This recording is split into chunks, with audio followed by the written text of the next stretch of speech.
छठ दोनों प्राणी करो बस छठ सुनी जिसका जन्मा मानी न कहनवा दोनों प्राणी करो बस छठ जाई के बजरिया कल सुख दियरिया किन के लिया दी झटपट ए जिदाइन बा कम तेरे कोरोना बलम सब लाई दोना कवन कवन चाही सब महनये धनी तनी हमके बताई दन हो धनी कवन कवन चाही सब महनये रानी तनी हमके बताई दन हो सुन हमके बताई दन हमके बताई दन डीजे अमित तिवारी हमके बताई दन जोड़ी कल सूप दिया जोड़ी नारियल पिया जोड़े जोड़े सब फल ले आई हा पिया जोड़े जोड़े सब फल ले आई हा पिया ऐसे न बताव धनी हो सब लिखवा दहतनी हो जोड़ी कल सूप दिया जोड़ी नारियल पिया जोड़े जोड़े सब फल ले आई हा पिया तो सुन लिखो बलम जवन कहिले हम सब लाई दना हो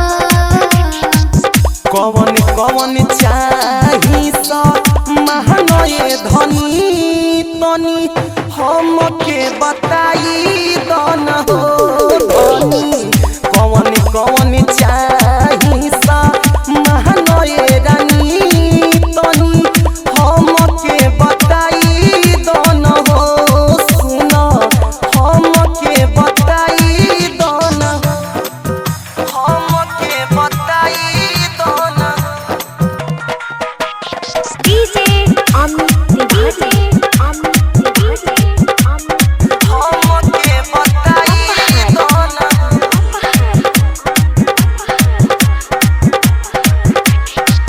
कोनो चीज न छूटे के चाही पिया जल्दी से बाजारे अब जाई पिया जल्दी से बाजारे अब जाई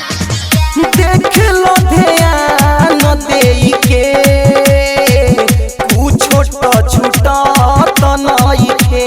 कोनो चीज न छूटे के चाही पिया जल्दी से बाजारे अब जाई पिया चाहे जवन जवन ले हो पिया पवन लिखवाई देनी हो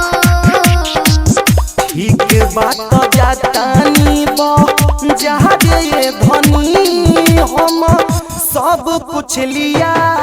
बेनु हो धनी ठीक बात जातानी बा जहाँ दे धनी हम सब कुछ लिया बेनु हो धनी ठीक बात जातानी सुनी जिसका जन्मा मानी न कहनवा दोनों प्राणी करो बस छठ